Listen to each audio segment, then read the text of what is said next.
Jena, mikrofonnya Jena belum di, ya Jena, sorry. Thank you. Selamat malam dan selamat pagi Romo. Kita kembali berkumpul dalam Ignatian Spiritual Exercise sesi keempat yang dengan topik yang sangat menarik dan cocok dalam masa Prapaskah ini, salib yang mengubah makna penderitaan. Dengan topik sesi malam ini kita mendalami Yohanes 10 22-42 menghadapi penolakan bersama Yesus. Sebelum kita mulai, mari kita mohon Romo untuk membuka dengan doa. Terima kasih Jena dan rekan-rekan, baik di US maupun di belahan dunia yang lain. Mari kita awali latihan rohani kita, demi nama Bapa dan Putra dan Roh Kudus. Amin. Allah yang Maha Kasih, dalam diri Yesus, Engkau mengundang kami untuk berjumpa denganmu, berdialog denganmu, dan membuka hati kami untuk Engkau ubah dalam dialog itu. Kami ingin semakin menjadi sahabat-sahabat-Mu, maka ubahlah hati kami, juga melalui latihan rohani yang akan kami selenggarakan, agar kehadiran-Mu dapat mengubah hati kami yang seringkali masih berjarak dari-Mu. Doa ini kami panjatkan kepadamu dengan perantaraan Kristus, Tuhan dan pengantara kami. Amin. Demi nama Bapa dan Putra dan Roh Kudus. Amin. Oke, rekan-rekan, mudah-mudahan kita semakin rindu ya satu sama lain, juga dalam melakukan latihan rohani. Minggu yang lalu kita nggak bisa kumpul ya, karena pergantian waktu. Maka pada pertemuan hari ini saya akan mencoba memadukan ya materi minggu lalu dengan materi minggu ini. Kita akan two in one ya, dua sesi coba kita gabungkan dalam satu sesi. Nah, karena Injil Yohanes lumayan barangkali asing ya bagi sebagian dari kita, maka saya akan membaca dulu untuk memberikan gambaran tentang bahwa kita mau bergabung dengan Yesus, juga mengalami penolakan sebagai muridnya. Tidak lama kemudian tibalah hari raya pentahbisan Bait Allah di Yerusalem, ketika itu musim dingin. Dan Yesus berjalan-jalan di Bait Allah di Serambi Salomo. Maka orang-orang Yahudi mengelilingi dia dan berkata kepadanya, "Berapa lama lagi engkau membiarkan kami hidup dalam kebimbangan? Jikalau engkau Mesias, katakanlah terus terang kepada kami." Yesus menjawab mereka, "Aku telah mengatakannya kepada kamu, tetapi kamu tidak percaya. Pekerjaan-pekerjaan yang kulakukan dalam nama Bapa-Ku, itulah yang memberikan kesaksian tentang aku. Tetapi kamu tidak percaya, karena kamu tidak termasuk domba-dombaku. Domba-dombaku mendengarkan suaraku, dan aku mengenal mereka, dan mereka mengikut aku. Dan aku memberikan hidup yang kekal kepada mereka, dan mereka pasti tidak akan binasa sampai selama-lamanya, dan seorang pun tidak akan merebut mereka dari tanganku. Bapa-Ku yang memberikan mereka kepadaku lebih besar daripada siapapun, dan seorang pun tidak dapat merebut mereka dari tangan Bapa. Aku dan Bapa adalah satu." Sekali lagi, orang-orang Yahudi mengambil batu untuk melempari Yesus. Kata Yesus kepada mereka, "Banyak pekerjaan baik yang berasal dari Bapa-Ku yang kuperlihatkan kepadamu. Pekerjaan manakah di antaranya yang menyebabkan kamu mau melempari aku?"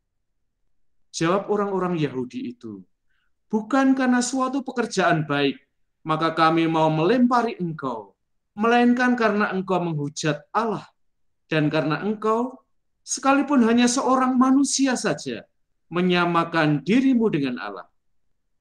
Kata Yesus kepada mereka, "Tidakkah ada tertulis dalam kitab Taurat kamu, Aku telah berfirman, kamu adalah Allah."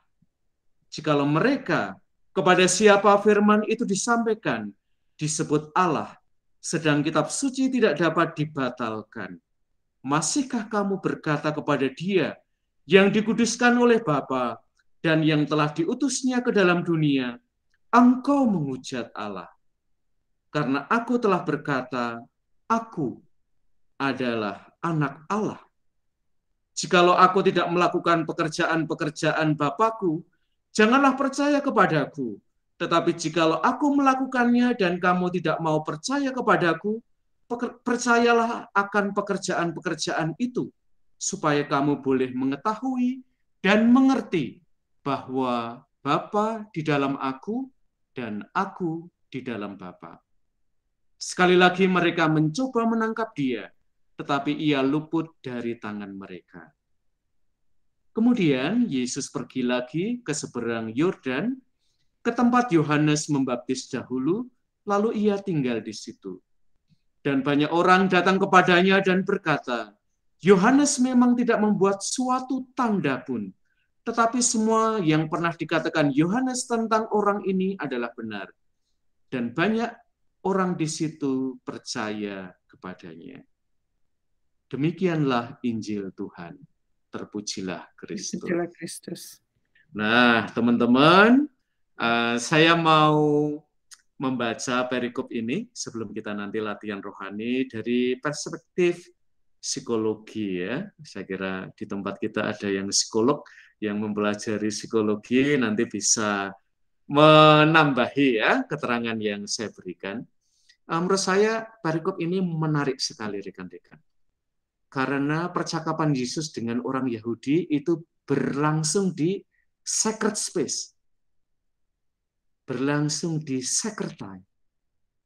Tetapi mengapa percakapan Yesus dengan mereka, orang-orang Yahudi, berujung dengan Yesus mau dilempari batu? Sementara kalau kita melihat bagian yang paling akhir dari perikop ini, hanya ada 2 ayat, pendek sekali. Yesus bahkan tidak melakukan percakapan yang sangat intensif dibandingkan dengan orang-orang Yahudi. Tetapi endingnya berbeda. Orang-orang percaya kepada Yesus. Nah, Injil Yohanes itu menarik sekali, rekan-rekan, karena mengundang kita dialog yang mestinya menjadikan kita itu tambah dekat, tambah kenal Yesus, justru pada akhir dalam diri orang-orang Yahudi itu berakhir dengan penolakan. Mestinya kalau dari sisi psikologi ya, ketika kita punya waktu yang panjang, ketika kita punya waktu yang sangat intensif untuk berinteraksi dengan Yesus, kita punya quality time dengan Dia, mestinya pada akhir kita lebih mengenal Dia. Dan itu kembali ke tema recognition yang sangat kuat dalam Injil Yohanes. Tetapi istimewanya justru percakapan yang panjang antara Yesus dengan orang-orang Yahudi tidak berakhir dengan mereka semakin recognize diri Yesus, melainkan justru mereka mau melakukan penolakan dan bahkan pembunuhan ya, dengan melempari Yesus dengan batu. Sementara percakapan antara Yesus dengan orang-orang lain di seberang Sungai Yordan yang pendek sekali, malahan membawa orang-orang itu pada pengenalan yang istimewa akan Yesus. Nah, ini gaya Yohanes banget ya, teman-teman ya. Berdialog sangat intensif, malah berakhir dengan kontras ya. Orang semakin tidak kenal dan bahkan orang sampai pada penolakan. Sementara percakapan yang pendek sekali mestinya tidak memberikan kesempatan untuk mengenal secara mendalam pribadi itu, malahan orang sampai pada pengenalan yang sangat mendalam akan Yesus. Nah, maka ini yang akan kita latihkan teman-teman ya. Anda punya momen nggak sih dalam hidup Anda, di mana Anda itu punya quality time yang istimewa banget dengan Yesus. Percakapan yang sangat intensif dan barangkali panjang sekali dalam hidup Anda, terutama melalui doa. Atau mungkin Anda juga mengalami ada momen tertentu di mana Yesus barangkali tidak bercakap-cakap sangat panjang dengan Anda, tetapi perjumpaan yang sangat singkat itu mengubah hidup Anda. Nah, kita akan masuk dalam suasana latihan doa. Nah, sebelum itu kita akan mendengarkan sebuah lagu yang berbicara sangat banyak tentang penolakan orang-orang Yahudi di dalam Injil Yohanes. Saya mohon Tia memainkan lagu yang pertama ya. Batu yang dibuang oleh tukang-tukang bangunan. The stone rejected by the builders. Silahkan Tia.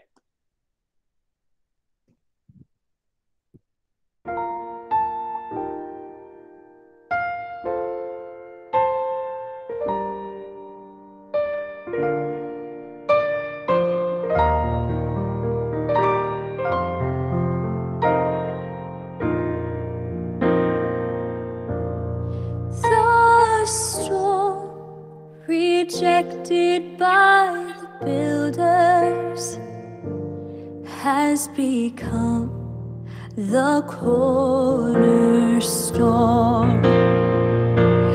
The stone rejected by the builders has become the cornerstone.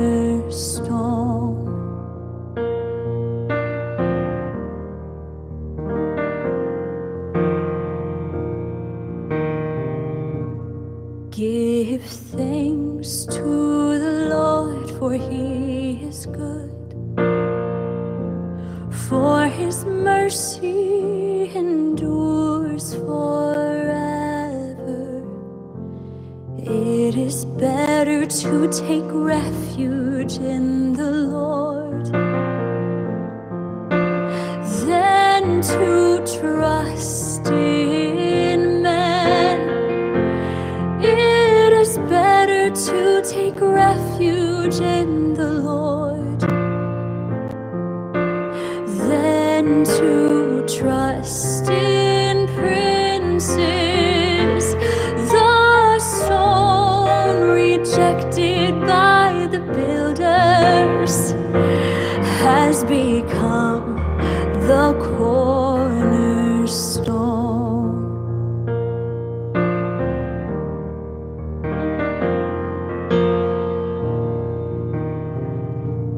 I will give thanks to you, for you have answered me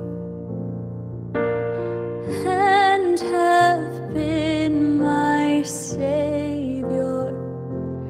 The stone which the builders rejected has become the cornerstone.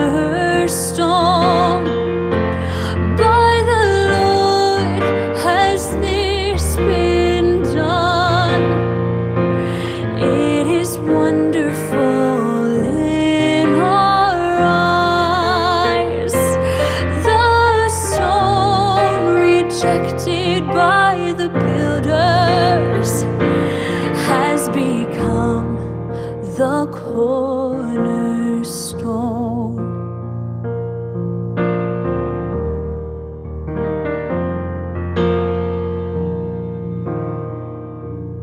Blessed is he who comes in the name of the Lord. We bless you from the house of the Lord. I will give thanks to you, for you have answered me and have been my Savior. Give thanks to the Lord, for He is good, for His kindness endures endures forever. The stone rejected by the builders has become the cornerstone, has become the cornerstone.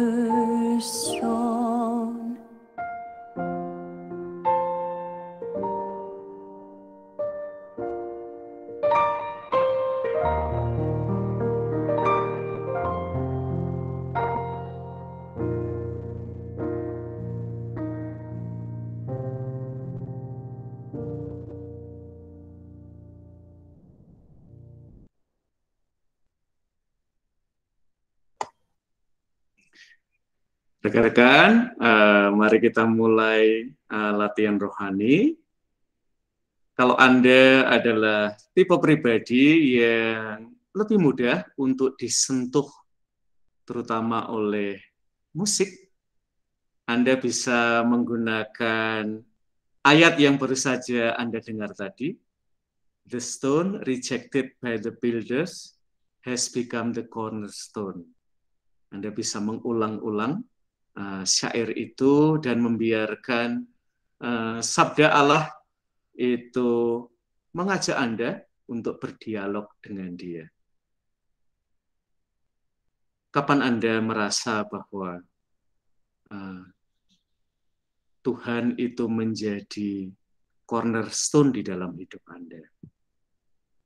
Nah, Anda bisa mendaraskan syair itu berulang-ulang. Saya juga menawarkan kalau Anda barangkali adalah tipe pendoa yang lain, sekarang saya akan membimbing Anda. Mari kita pejamkan mata kita.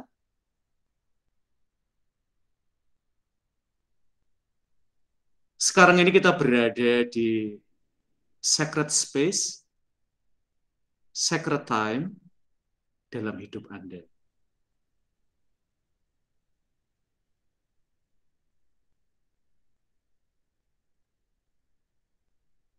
Hadirkanlah sebuah momen ketika Anda merasakan bahwa doa Anda menjadi dialog yang sangat intens dengan Allah.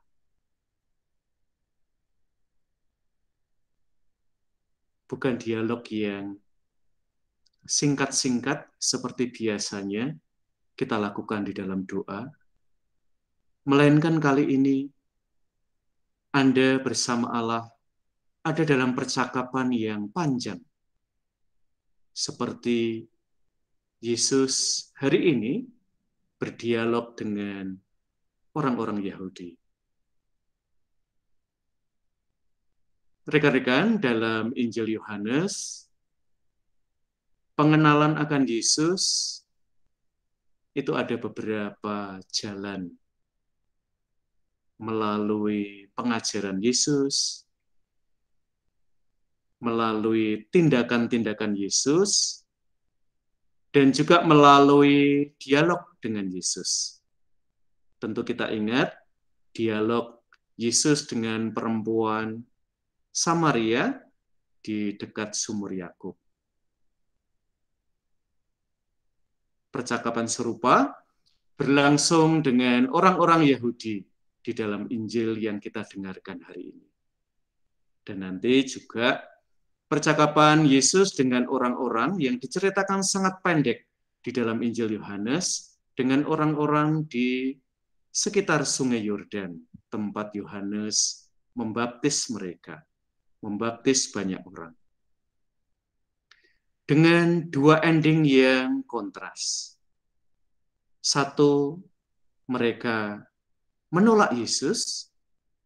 Yang kedua, mereka menerima Yesus.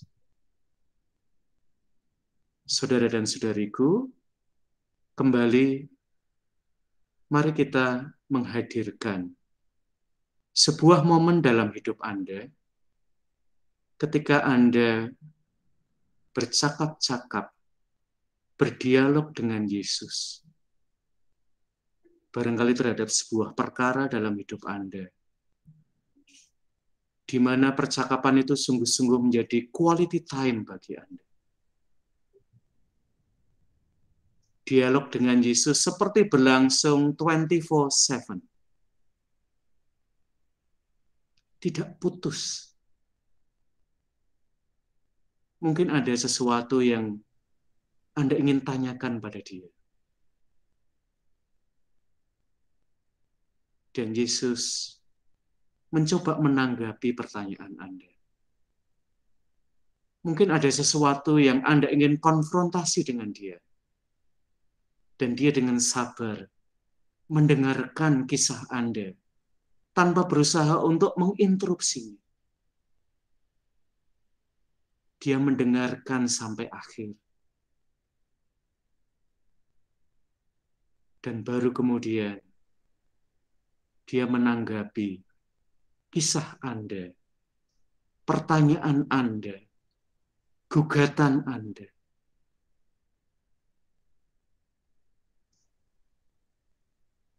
Silahkan Anda hadirkan momen itu.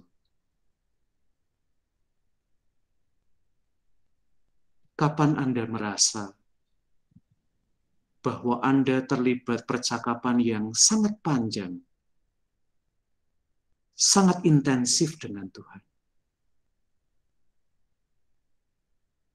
Dan coba kenali pada akhir. Apakah saya semakin recognize Jesus? Menerima dia? Atau seperti kisah orang-orang Yahudi pada hari ini, berakhir dengan penolakan dan bahkan usaha untuk membunuh dia?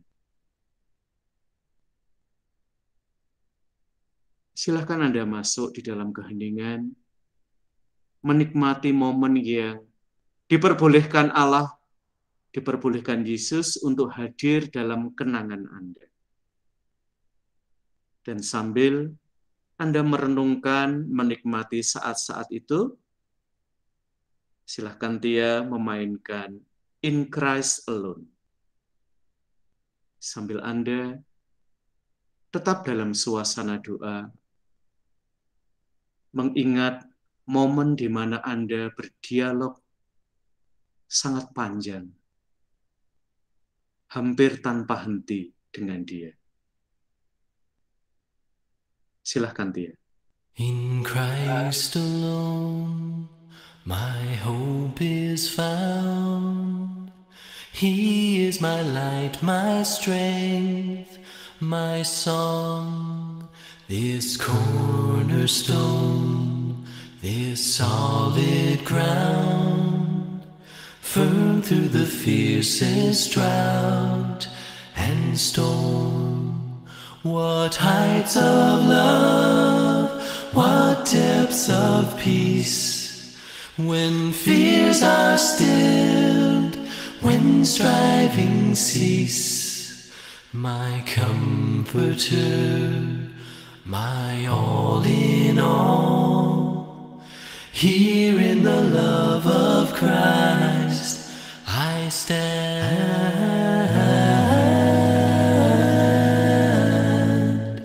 In Christ alone, who took on flesh, fullness of God in helpless babe, this gift of love and righteousness, scorned by the ones he came to save, till on that cross, as Jesus died, the wrath of God was satisfied. For every sin on him was laid. Here in the death of Christ I live. There in the ground his body lay, light of the world by darkness slain, then bursting forth in glorious day,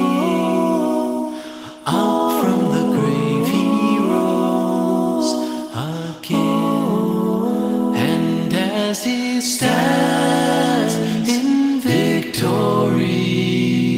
Sin's curse has lost its grip on me, for I am his and he is mine, bought with the precious blood of Christ. For I his and he is mine. Alleluia, Alleluia. And I bought with the precious blood of Christ. Alleluia. No guilt in life, no fear in death. This is the power of Christ in me. From life's first cry to final breath, Jesus commands my destiny. No power of hell, no scheme of man can ever block me from his hand.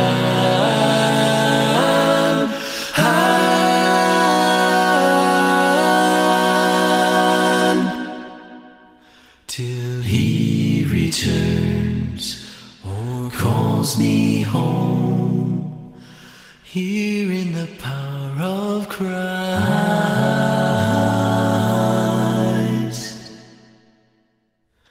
I stand. Here in the power of Christ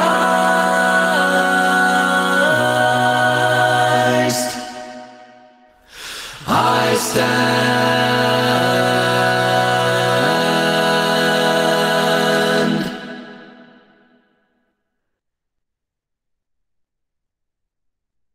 Oke, rekan-rekan, saya berharap sih sebenarnya ketika dialog antara orang Yahudi dengan Yesus itu akan berakhir dengan lagu tadi ya, In Christ Alone.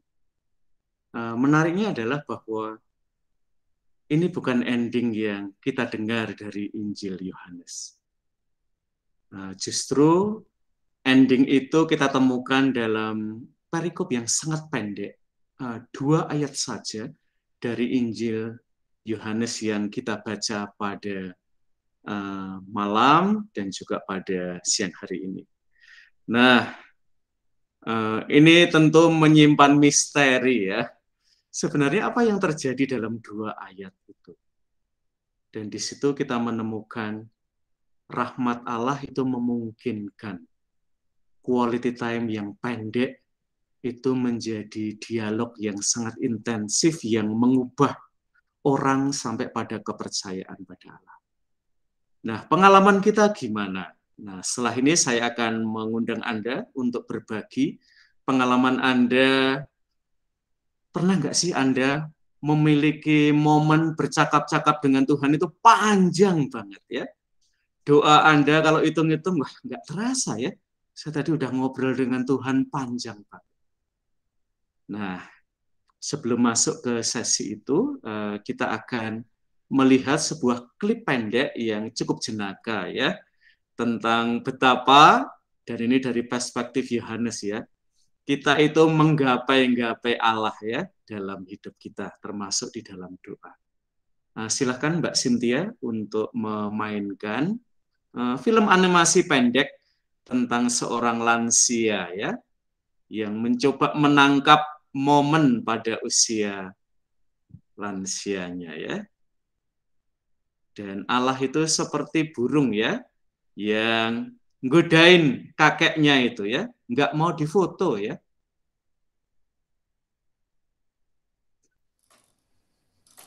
Alcune delle opere dell'arte medievale che ancora oggi appaiono più sorprendenti le troviamo nella Francia centrale, nello Château d'Angers. L'epoca della fondazione della basilica è incerta, anche se è comunque attribuibile al XIV secolo. Per quanto concerne concerne la dedicazione, la più probabile è quella alla sposa, ricorrente per la maggior parte di questo genere di capitali. Sullo sfondo di un...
Ya, Allah malah bisa ditemukan in the most unexpected place and time ya. Ketika dia mau kita kejar-kejar, kayaknya Allah itu lari terus ya. Ketika kita diem aja, malah dia ngajak foto kita ya. Nah, rekan-rekan, mudah-mudahan film pendek tadi ya bisa menggambarkan juga ketika Anda diminta untuk membuka album hidup Anda. Apakah Anda bisa menemukan momen-momen di mana saya bisa bercakap-cakap sangat panjang dengan Allah, atau mungkin percakapannya tidak panjang-panjang banget, tetapi itu sangat menjadi quality time dengan Anda dalam hidup rohani Anda. Sekarang saya kembalikan kepada Jinapwa. Nah, silahkan teman-teman kalau ada yang mau berbagi kisah, ya nanti mungkin fotografer yang ada di BKICO ya bisa cerita juga susahnya menangkap momen ya. Silahkan Cina. Terima kasih Romo. Benar-benar menarik memang. Mengejar Tuhan itu susah. Sebelum kita lanjut ke acara sharing dan juga tanya jawab, boleh saya tayangkan pengumuman sebentar Romo? Silahkan. Mari ya, Tia. Terima kasih rekan-rekan sudah setia belajar bersama dengan kami semua di sini. Acara ini berhasil dengan sumbangan kasih dari teman-teman semua. Sumbangan kasih untuk acara-acara kami dapat melalui cek payable to WKICU, atau cek bisa juga dikirim lewat mail kepada Marcella Raharjo atau alamat yang ditayangkan di situ. Bisa juga melalui sel yang dialamatkan ke bendahara@wkicu.org dengan diberi catatan ISC. Sesi kedua Iman yang Berpikir musim semi yang dibimbing oleh Romo Ismartono akan diadakan pada hari Minggu tanggal 27 Maret jam 6 sore. Waktunya berubah jam 6 sore. Jadi jam 9 East Time dan Senin jam 8 pagi di Indonesia. Kita memasuki ajaran sosial gereja di antara kapitalisme dan sosialisme. Kalau bisa ada yang mau ditanyakan awal, bisa dikirimkan ke alamat WKICU. Misal dari sesi yang sebelumnya bisa dilihat dalam YouTube channel. Dan jika ada pertanyaan-pertanyaan bisa dikirim ke WKICU email. Ignatian Spiritual Exercise yang sesi kelima kita akan adakan pada hari Jumat tanggal 1 April jam 8 malam dengan tema berjalan dalam kegelapan bersama Yesus. Kita akan belajar mendalami Yohanes 11:45-57 dengan Romo Andalas. Dan terima kasih. Untuk acara selanjutnya ini acara sharing, kami benar-benar ingin mendengar pengalaman-pengalaman yang tadi ditanyakan Romo. Momen-momen mana yang Anda pernah alami pada saat mengejar Yesus atau berjalan bersama Yesus dan belum mendapatkan Yesus dekat dengan kita. Dengan pengalaman-pengalaman Anda sekalian, kita juga belajar banyak. Acara sharing ini bisa kita stop untuk tidak direkam. Just kasih like typing something on the chat.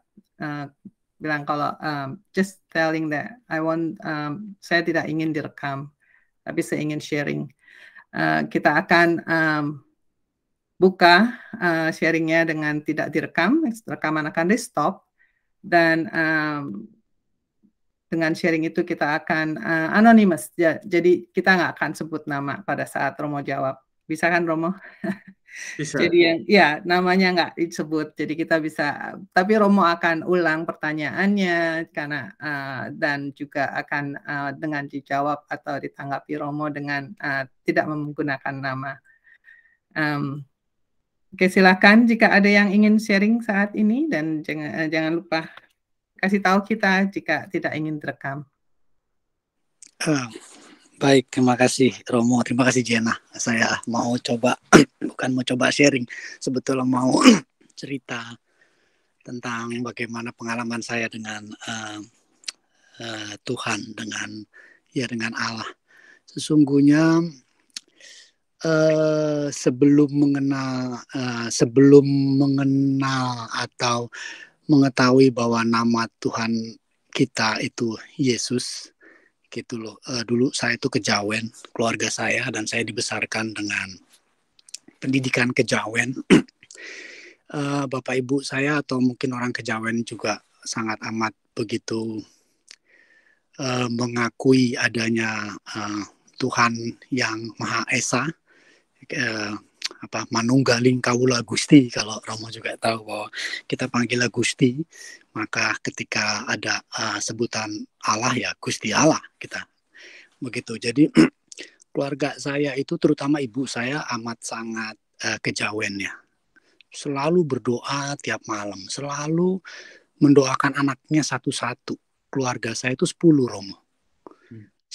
Sebelum tidur ibu saya itu selalu saya lihat itu nggak langsung tidur, jadi masih duduk doain lama sekali. Saya pernah tanya ke ibu, kok doanya lama ya? Ibu doain anak ibu satu-satu. Saya pikir wow. Dan dari situ saya mulai berusaha untuk bukan mengikuti ibu saya, tapi melibatkan Tuhan di dalam melibatkan Gusti Allah di dalam kehidupan saya. Saya mencoba untuk kalau ada apa-apa gitu, dulu waktu masih kecil saya pasti meminta ya, mau ujian mau apa gitu, saya selalu minta gitu sama itu Allah itu. Yang ibu saya ceritakan, yang diajarkan melalui kejawen. Terus lalu saya dari taman kanak-kanak sekolah di Katolik. Dari situ saya dari tidak mempunyai wujud Tuhan saya memahami tentang Allah, tentang Tuhan itu tidak punya wujud, karena di kejawen kan ya sebuah kekuatan yang maha gitu, dan tidak ada wujud, tidak ada bentuk, dan tidak ada simbol gitu ya. Nah, maka ketika saya sekolah Katolik itu, saya dikenalkan oleh Yesus, dan juga ada bentuknya. Waktu saya kecil saya melihat ada patungnya, ada fotonya Yesus gitu. Oh mungkin Allah Gusti Allah ya ini gitu loh, karena nggak ada bentuk kan, tapi saya lihat ada bentuknya yang gondrong, yang disalib gitu ya. Saya mulai melihat bentuk, tetapi saya saya hanya melihat Yesus itu sebagai sebuah bentuk, tidak meyakini bahwa Allah saya seperti ini, Tuhan saya seperti ini gitu. Tetapi untuk saya meminta, untuk saya memohon, lebih mudah waktu saya kecil itu untuk ada bentuknya gitu. Kemana saya minta tuh saya tahu gitu. Misalnya saya mau minta sama om saya ya, om saya A ya, saya pasti yang ada di kepala saya tentang om saya A gitu. Saya mau minta sama tante saya yang B, pasti tante saya yang B gitu. Nah, jadi itu menghubungkan, pendidikan saya di Katolik itu menghubungkan. Jadi sesungguhnya kembali ke tadi ayat yang Romo bilang bahwa pengalaman Yesus dengan orang-orang Israel atau dengan murid-muridnya, saya melihat bahwa dulu pun mereka tidak yakin bahwa ini Tuhan, atau kalaupun percaya tidak percaya seperti kita bahwa itu Tuhan gitu kan, karena Yesus ada di antara mereka. Yesus bisa bicara, Yesus bisa mereka lihat, Yesus bisa mereka dengar, bahkan Yesus bisa menegur mereka gitu. Jadi saya melihat pun pengalaman saya berjalan dengan Tuhan sama seperti pengalaman saya saat zaman Yesus, di mana Yesus hidup, itu sama seperti saat saya berjalan waktu saya belum masuk Katolik, begitu loh. Jadi Saya melihat dalam artian ya tidak mempunyai tidak mengerti sosok Tuhan yang sesungguhnya begitu. Tetapi saya melihat bahwa saya sudah punya hubungan sangat amat spesial ya, sangat amat mendalam dengan Tuhan. Sekali lagi belum Tuhan itu saya anggap Tuhan Yesus, tetapi sangat mendalam. Seperti misalnya kalau saya yaitu saya mau ujian, saya berdoa, saya tidak Bapa kami, saya tidak tanda salib karena saya kejawen, saya hanya meminta seperti ibu saya meminta anaknya dilindungi, anaknya hidupnya lebih baik, anaknya selamat gitu sama. Nah, saya juga meminta dan mulai dari situ saya melihat bahwa Tuhan bekerja di rumah kami. Tuhan bekerja dalam kehidupan keluarga kami. Tuhan banyak sekali membantu keluarga kami, banyak sekali membantu ibu saya. Bahkan ada satu kejadian yang sangat amat membuat saya yakin bahwa Tuhan mendengar ibu saya dan saya lihat langsung. Jadi kejadiannya ibu saya kan anak 10. Kakak-kakak saya tuh begitu kerja kawin Romo. Kerja kawin karena memang sudah kerja sudah cukup umur kan, terus menikah maksudnya. Bapak saya itu seorang abri ya, anak 10. Tidak cukup uang untuk membiayai, tidak cukup banyak. Kami bukan orang berada. Jadi rumah itu tidak pernah ada yang membangun. Rumah itu dari tahun kapan itu nggak pernah ada yang membangun. Jadi seharusnya kakak saya kalau udah kerja kan harusnya punya uang membantu, tetapi mereka menikah. Tidak pernah dan bapak saya sama ibu saya tidak pernah meminta sama sekali. Itu yang diajarkan oleh bapak ibu saya bahwa tidak punya susah bukan berarti harus meminta begitu. Nah, terus saya melihat suatu hari ibu saya itu pukul rumah Romo. Ojo rubuh seyo, anak-anak durung mentas. Saya dengar itu, artinya jangan rubuh dulu ya. Dia ngomong sama rumah Romo. Dipukul itu rumah saya, jangan rubuh dulu ya, anak-anak belum pada selesai. Jadi ibu saya bukan bilang kasih rejeki buat bangun rumah, enggak. Ibu saya bilang tunggu anak-anak saya semua keluar, rubuh deh, begitu dalam artian. Saya melihat itu Romo. Saya melihat, terus saya pikir kok ibu saya bicara dengan rumah. Saya tanya, ibu saya tidak bicara rumah dengan rumah. Oh, saya nggak bicara sama rumah. Saya bicara sama Gusti Allah. Cuman rumah yang karena rumah ini katanya kekuatan itu ada di rumah, begitu Romo, karena Allah yang kasih itu.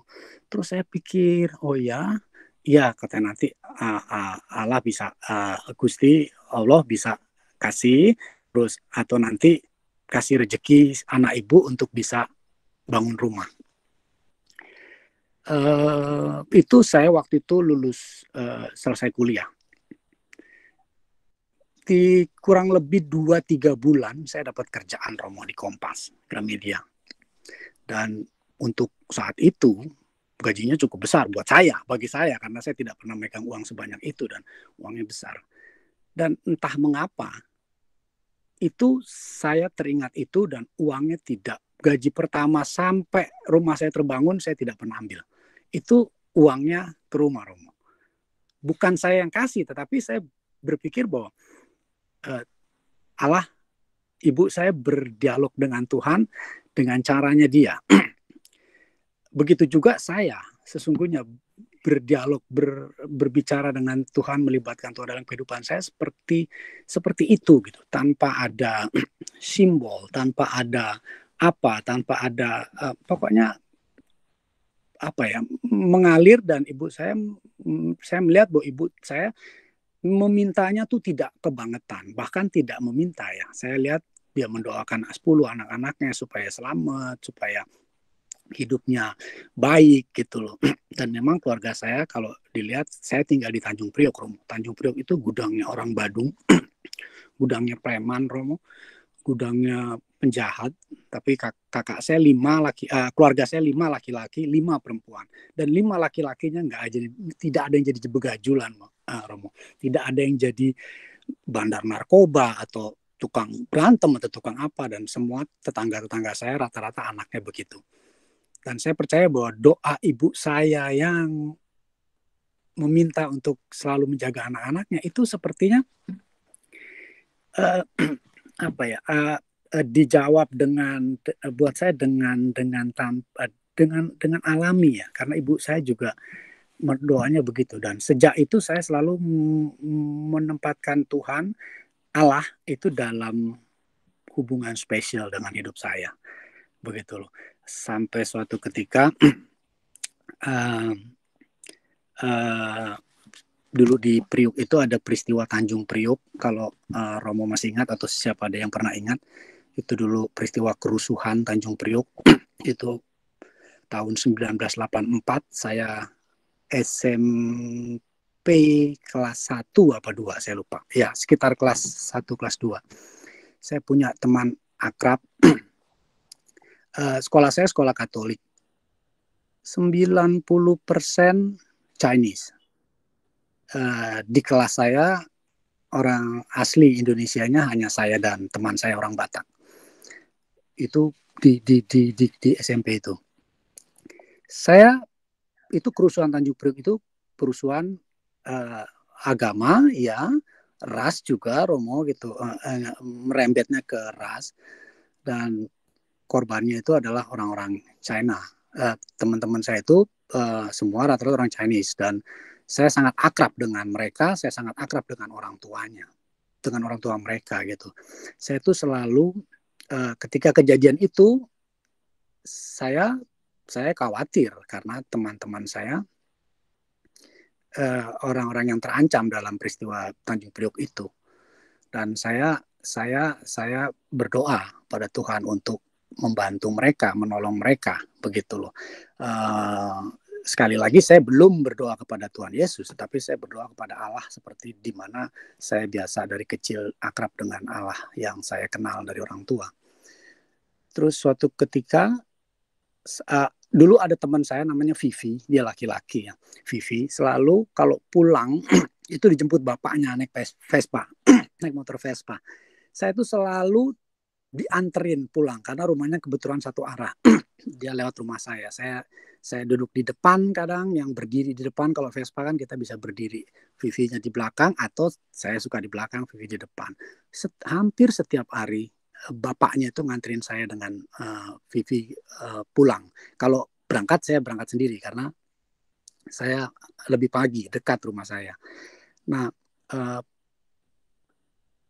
saya mendengar pada peristiwa itu bapaknya Vivi meninggal, Romo, terbakar di dalam rumah karena waktu penjarahan, kerusuhan, bapaknya berusaha menahan pintu toko untuk orang-orang tidak masuk ke dalam tokonya. Dia menahan pintu toko, terus dia suruh anak-anaknya keluar lewat belakang. Nah, mungkin yang di depan tidak bisa dobrak, ya ada yang berteriak suruh bakar, dan dibakar tokonya, dan bapaknya itu mati, terbakar di dalam toko bersama tokonya. Saya menangis lebih kencang dari Vivi ketika saya mendengar kabar itu. Dan Vivi, saya kebetulan waktu kejadian itu saya mengunjungi dia karena saya tahu kabar di daerah Muncang, namanya daerah Muncang itu habis, Romo. Daerah situ rumah-rumah saya mengunjungi dia, dan Vivi di rumah tetangganya di seberang diselamatkan oleh tetangganya haji ya, seorang haji, diselamatkan di seberang, tapi bapaknya tidak bisa diselamatkan, dan saya menangis bareng sama Vivi. Dan saya marah, dalam artian marah seperti bukan marah sama Tuhan ya, saya marah pada satu kekuatan di mana yang saya pikir bahwa kekuatan ini harusnya lebih kuat daripada orang-orang perusuh-perusuh, orang-orang jahat itu gitu loh. Mengapa kok ternyata kekuatan yang saya pikir sangat kuat kalah sama orang-orang jahat itu gitu. Jadi saya marah, saya berdialog sangat amat panjang. Setelah pulang dari situ, saya mengurung diri di kamar. Saya berdialog, saya marah, saya bilang bahwa ini kok enggak, kenapa dibiarkan, kenapa di ini, kenapa gitu. Dan sejak itu saya menganggap bahwa akhirnya dari saya berdialog sangat panjang itu, akhirnya saya berpikir bahwa kekuatan saya ini adalah satu kekuatan yang punya nalarnya sendiri, Romo, punya caranya sendiri untuk menjalankan apa yang menurut dia baik, Romo. Gitu. Dulu saya paham begitu. Entah mengapa saya bisa memahami gitu, bahwa ini kekuatan saya ini mempunyai nalarnya sendiri, mempunyai pemikiran jalannya sendiri, gitu loh. Ya, kalau istilah saya sekarang, kita orang Katolik menganggap bahwa jalan Tuhan bukan, memang kita tidak tahu gitu kan, Romo. Tuhan memiliki cara terbaik untuk menyelesaikan persoalan. Tetapi saya tidak melihatnya sebagai itu. Saya cuma bilang bahwa kekuatan saya ini punya jalannya sendiri untuk menyelesaikan itu. Sudah, saya tidak marah, bukan tidak marah. Saya melupakan, saya menyadari bahwa kekuatan saya itu mempunyai ini sendiri, jalannya sendiri. Kemudian semakin saya TK, SD, SMP, sekolah Katolik itu terus, Romo, sampai SMA. SMA juga saya di sekolah yang sama, dan itu sekolah Katolik. Sekolah Katolik saya itu dari TK sampai SMA. Nah, itu Katolik, dan saya tidak boleh keluar sama bapak saya, karena dulu bapak saya tentara. Dia percaya bahwa sekolah Katolik disiplinnya pasti lebih baik dibanding sekolah negeri yang lebih sering tawuran. Maka saya tidak boleh kemana-mana, saya di sekolah Katolik. Dan ketika di Katolik, saya mulai memperdalam tentang keyakinan saya terhadap Tuhan Yesus, karena saya cukup lama di sekolah Katolik dan cukup banyak pelajaran Katolik, kitab suci yang saya serap, yang saya pahami. Itu menjadi kekuatan sendiri, untuk menjadi keyakinan sendiri bahwa saya akan memilih agama ini, atau saya kelak akan menjadi Katolik gitu. Tetapi saya tidak bisa menjadi Katolik waktu itu, karena saya pikir saya masih sekolah, saya masih bergantung dengan orang tua saya takut untuk menghadapi penolakan atau takut tidak boleh. Dan dari 10 keluarga saya itu tidak ada yang Katolik, tidak ada yang Kristen juga. Semua rata-rata mengikuti agama Muslim. Jadi saya pikir saya terlalu takut untuk memutuskan saya untuk masuk Katolik. Tetapi saya sudah yakin bahwa nanti kalau saya kelak saya sudah bekerja dan saya mampu, itu juga saya katakan bahwa saya doakan gitu, Mas. Saya dialog bahwa kalau Tuhan mau saya menjadi Katolik, dan Tuhan memberi saya alasan kuat untuk saya menjadi Katolik, bukan karena saya sekolah agama Katolik ya. Kalau itu kan orang bilang ya jelas aja kamu sekolah Katolik ya, jadi lebih hafal Katolik, doa Salam Maria dibanding sholat maghrib misalnya, menghafal apa begitu. Dan saya dulu di sekolah Katolik itu, kalau pulang sekolah itu ada kegiatan ekstrakurikuler tuh banyak sekali. Jadi di rumah saya tuh ada pengajian, dipanggil guru ngaji untuk mengaji gitu kan. Bapak saya tidak menyuruh, tapi bapak saya menawarkan anak-anak saya kalau ada yang mau belajar ngaji, ya saya panggil guru ngaji. Bapak saya bilang begitu. Sebetulnya bapak ibu saya tidak bisa mengaji, tidak bisa sholat kalau bisa dibilang. Tetapi bapak saya menawarkan kalau mau, ya. Nah, terus kakak saya bilang ya udah panggil aja Pak. Jadi setiap jam pulang sekolah atau apa tuh ada guru ngaji ke rumah.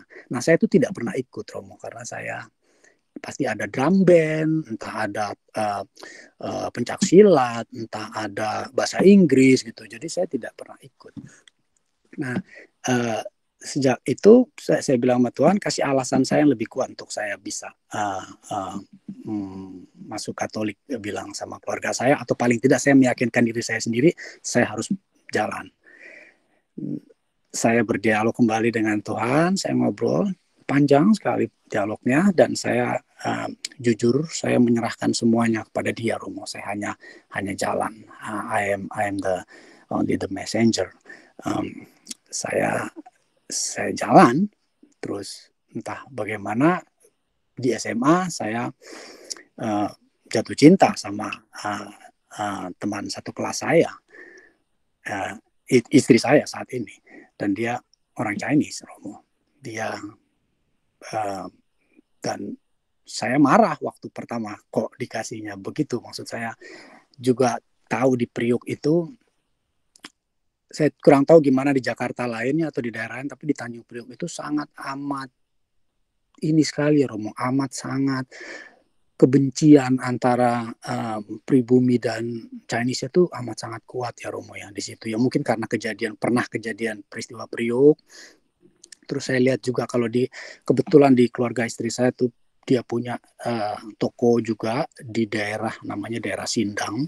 Itu daerah yang tidak nyaman, tidak aman, sangat amat bahaya. Dan waktu peristiwa Priok itu kejadian, di situ banyak yang mati ditembak atau apa waktu kerusuhan itu kan, dibantai oleh tentara. Itu berapa ratus orang mati di situ, sekitar 400-an atau berapa, dan itu di jalan itu, Romo, orang ditembakin kayak apa.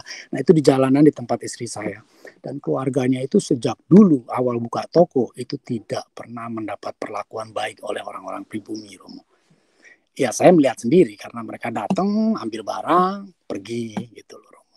Tidak bayar, kadang datang terus minta jatah gitu loh, ya kasih begitu. Jadi kebencian itu saya kurang tahu, tetapi paling tidak di keluarga istri saya kebencian itu tinggi sekali, Romo. Dan saya tidak mengerti mengapa saya itu jatuh cinta sama dia. Saya juga bingung, saya marah, saya bilang lagi, Tuhan, saya kayak sepertinya jatuh cinta sama seseorang yang saya lihat ini menghadapi persoalan bahaya besar, dan buat saya juga sesuatu yang tidak akan mungkin terjadi. Jadi saya berdialog panjang dengan dia. Sampai saya tahu saya juga mendapat penolakan seperti Yesus, yaitu di keluarga istri saya. Di keluarga pacar saya waktu itu, saya tidak diterima, saya tidak dianggap, bahkan ya kita tahu bahwa ya ditolak seperti Yesus mengalami penolakan, seperti Yesus dicemoohkan, direndahkan, di segala macam itu, Romo. Tapi saya katakan bahwa saya juga tidak menolak, saya juga tidak bisa menolak rasa ini. Ini bukan saya buat-buat. Tiba-tiba rasa ini datang, tiba-tiba saya suka dengan seseorang gitu loh. Jadi di situ saya merasa saya berjalan menghadapi penolakan, menghadapi penghinaan segala macam, dan bahkan saya juga kagetnya dari teman-teman saya yang Chinese juga di sekolahan. Saya pun mendapat tentangan. Terus ada guru saya juga, guru olahraga dan guru kalau nggak salah guru ekonomi atau apa, dia orang Chinese juga. Begitu mendengar kabar bahwa saya mendekati istri saya dulu gitu, itu mereka terus terang bilang sama saya, kamu jangan deketin dia, kamu ngapain, buat apa kamu badung, kamu ini, kamu nggak pantas buat begitu, Romo. Guru saya, teman-teman saya, bahkan kalau teman-teman saya bilangnya bahwa wah lu belum udah ya bisa dibilang soal materi lah, Romo, belum udah mau ngincer tokonya lah, ngincer hartanya. Saya mendapat itu dari guru dan dari teman-teman saya juga, dari teman-teman dekat saya gitu loh. Dan kalau dari teman-teman, dari bukan hanya kalangan orang Chinese, tetapi kalangan pribumi sekalipun, saya juga mendapat cemoohan seperti itu gitu loh. Apalagi yang orang-orang yang memang, sekali lagi saya bilang, di Tanjung Priok waktu itu cukup banyak orang yang tidak suka dengan orang Chinese. Saya mendapat tentangan dan mendapat cemoohan gitu loh dari mereka semua. Dan saya mengalami gitu loh, saya berjalan menghadapi penolakan, penghinaan seperti Yesus. Saya semakin dekat, Romo. Saya berasa saya semakin dekat dengan Yesus karena pengalaman saya sama. Saya merasa bahwa sepertinya ini saya sama, dan saya pikir waktu itu saya ambil positifnya bahwa saya tidak marah, saya tidak apa, saya pikir bahwa ya saya jalan sama Tuhan Yesus, berarti kalau dia dilempar batu, ya saya juga ada kemungkinan dilempar. Kalau dia diludahin orang, ada kemungkinan saya diludahin, karena saya jalan sama Yesus, saya berjalan bersama dia. Waktu itu saya entah kenapa saya berpikiran begitu, Romo, dan itu cukup menguatkan saya. Itu sangat amat menguatkan saya. Jadi dialognya dengan Tuhan tuh berkomunikasi dengan Tuhan Yesus waktu itu setelah SMA saya tahu bahwa saya berkomunikasi dan berdialog dengan Tuhan Yesus itu tidak hanya melalui kata, tidak hanya melalui bicara, tetapi saya seperti merasa menyertakan dia bersama saya gitu. Berjalan bersama Tuhan dalam cemoohan dan hinaan itu. Maka saya juga, dan di satu sisi saya akhirnya saya bisa melihat bahwa saya tidak marah, saya tidak dendam, saya tidak benci terhadap orang yang sepertinya misalnya saya tidak marah terhadap keluarga istri saya tidak marah terhadap orang tua istri saya gitu loh. Malah saya berbalik, saya berpikir kenapa saya harus marah terhadap orang yang mencintai seseorang yang saya cintai begitu loh. Saya yakin orang tua dia dan keluarganya pasti mencintai istri saya. Kenapa saya harus marah sama orang yang mencintai seseorang yang mencintai orang yang saya cintai begitu loh. Jadi saya lebih ringan sebetulnya dibanding Tuhan Yesus, karena saya lihat bahwa saya menghadapi penolakan sesungguhnya alasan saya lebih kuat untuk saya bertahan. Mengapa ya? Saya bilang tadi, kenapa saya harus marah? Kenapa saya harus dendam gitu loh? Karena kalau saya jadi orang tuanya juga saya nggak mau anak saya mendapat jodoh atau dipacarin sama seseorang yang jahat, seseorang yang tidak benar, seseorang yang buat saya nggak beres gitu loh, yang membuat hidup saya dan membuat keluarga saya sengsara begitu. Jadi saya melihat itu, saya tetap berjalan, saya selalu melibatkan Tuhan Yesus sampai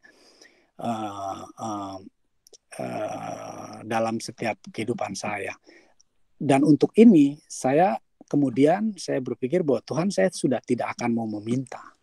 Saya tidak akan meminta lagi, saya hanya bersyukur bahwa saya bisa berjalan, saya menyertakan Tuhan, dan saya belajar banyak dari perjalanan itu gitu loh. Saya belajar banyak melihat sesuatu yang tidak dilihat orang begitu loh, dan tidak dialami orang gitu. Karena saya tahu di sekolahan saya yang saya tahu saya kurang tahu yang pribumi dan dengan orang Chinese ya hanya saya di antara teman-teman saya. Mereka yang Chinese dapat Chinese, yang pribumi dapat pribumi gitu. Saya merasa bahwa saya diajak Tuhan untuk merasakan apa. Awalnya saya pikir bahwa saya dikasih percobaan terus gitu. Saya dicoba mulu. Tapi saya berpikir setelah sering berdialog, saya berpikir bahwa saya bukan dicoba gitu. Saya hanya diperlihatkan sesuatu, dinaikkan level, dinaikkan keimanan saya dengan apa yang kesulitan yang saya hadapi begitu. Dan saya tidak meminta untuk orang tuanya baik sama saya tidak meminta untuk orang tuanya menerima saya, karena buat saya sendiri bagaimana saya meminta begitu kalau ternyata orang-orang pribumi kelakuannya tetap jahat sama mereka, bagaimana mereka bisa baik kan gitu. Buat apa saya meminta? Nanti jujur saya takut kecewa gitu, karena saya tahu itu buat saya tidak mungkin. Sekali lagi saya kembali lagi ke waktu kejadian si Vivi, bapaknya Vivi meninggal. Saya lihat bahwa Tuhan punya caranya sendiri untuk memberikan kepada kehidupan saya gitu. Saya meminta dilindungi teman-teman saya, bapaknya teman saya yang sangat amat dekat dengan saya mati dibunuh. Terus saya sekarang melihat bahwa pribumi dan Chinese di utara waktu itu sangat amat tajam dan begitu sangat amat sulit untuk bisa dibuat lebih baik situasinya. Terus saya meminta itu, saya tidak mau kecewa untuk 2 kali. Maksud saya bukan saya tidak mau kecewa untuk 2 kali, tetapi saya berpikir bahwa saya tidak mau menerima kenyataan bahwa ternyata kekuatan saya atau Tuhan saya punya cara lain untuk itu. Maka saya tidak meminta. Jadi sejak itu saya tidak pernah meminta, saya hanya bersyukur, saya hanya berterima kasih, dan saya kembalikan ke Tuhan bagaimana nantinya. Saya juga tidak tahu sesungguhnya, tetapi saya berjalan dan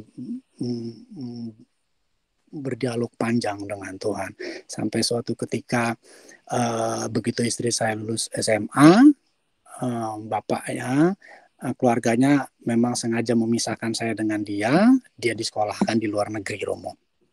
Lulus SMA langsung disekolahkan di luar negeri supaya tidak berhubungan dengan saya begitu loh. Dan saya kurang tahu, tetapi ada 2 hal yang bisa diambil, Bu. Memang orang tuanya ingin menyekolahkan anaknya di luar negeri, atau memang juga sekalian karena memang di Indonesia dia sedang jalan dengan seseorang yang memang tidak amat sangat tidak tidak mungkin tidak akan direstui, maka itu jadi. Dan saya tidak pernah meminta untuk dalam artian apalah saya dapat uang lebih sehingga saya juga bisa ke Amerika, karena buat saya juga itu nggak mungkin. Saya tidak mau lagi bahwa nanti saya kecewa gitu terus, atau hasilnya tidak seperti yang saya mau. Terus saya juga tidak mau berdoa untuk Tuhan saya pengen ke Amerika begitu, karena saya lihat tetangga saya sebelah kanan kiri dia berdoa untuk anaknya besok bisa makan, atau anaknya lagi ada yang sedang sakit gitu, yang mau ke rumah sakit. Terus tiba-tiba saya berdoa minta dapat rezeki untuk bisa ke Amerika. Nah di situ saya mengerti, Bu, saya sombong amat ya, saya nggak lihat kanan kiri ya, saya egois amat ya. Tetangga saya berdoa minta anaknya besok bisa makan, atau mereka bisa dapat kerja atau dapat uang supaya bisa kasih makan anaknya, atau anaknya bisa masuk rumah sakit karena anaknya sakit. Terus saya minta sama Tuhan, minta dapat duit saya ke Amerika. Dari situ saya berpikir kalau saya Tuhan, terus saya berdialog lagi, Romo. Saya pikir kalau saya kamu, jadi saya berdialog, tapi saya juga menjawab kalau saya kamu, ada 2 orang minta begitu, satu minta anaknya makan tuh anaknya sekolah, satu minta ke Amerika. Saya kasih yang anaknya sakit atau anaknya yang mau buat makan besok. Ngapain saya kasih yang di Amerika? Nah begitu. Jadi menuhankan, memanusiakan Tuhan gitu. Seperti Yesus juga kan sesungguhnya Tuhan yang juga menjadi manusia.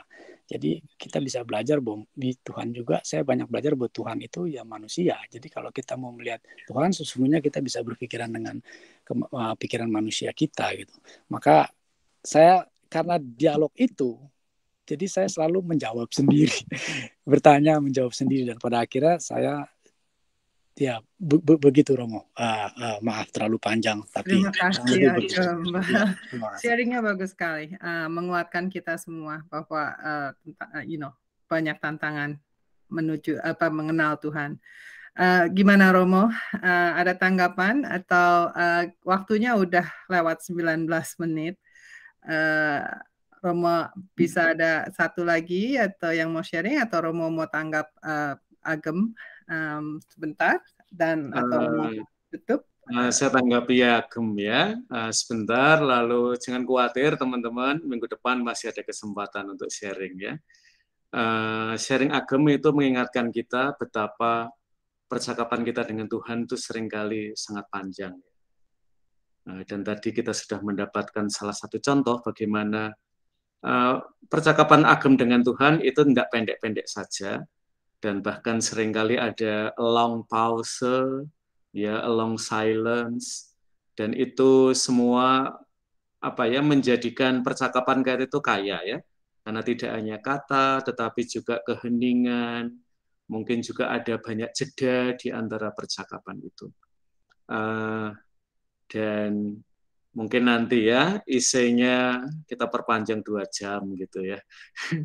Agar ada banyak kisah yang boleh kita dengarkan ya. Dan saya kira nanti komunitas PKIJU bisa menjadi ruang ya bagi kita untuk bisa sharing satu sama lain ya, di tengah segala ritme kita yang sangat cepat ini ya.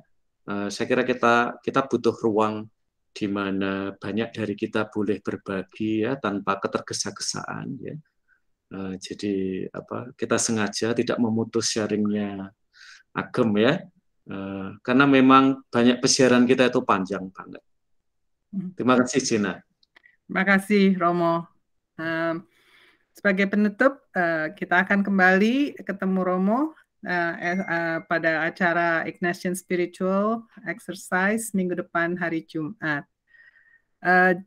Untuk sedikit Romo, just sedikit.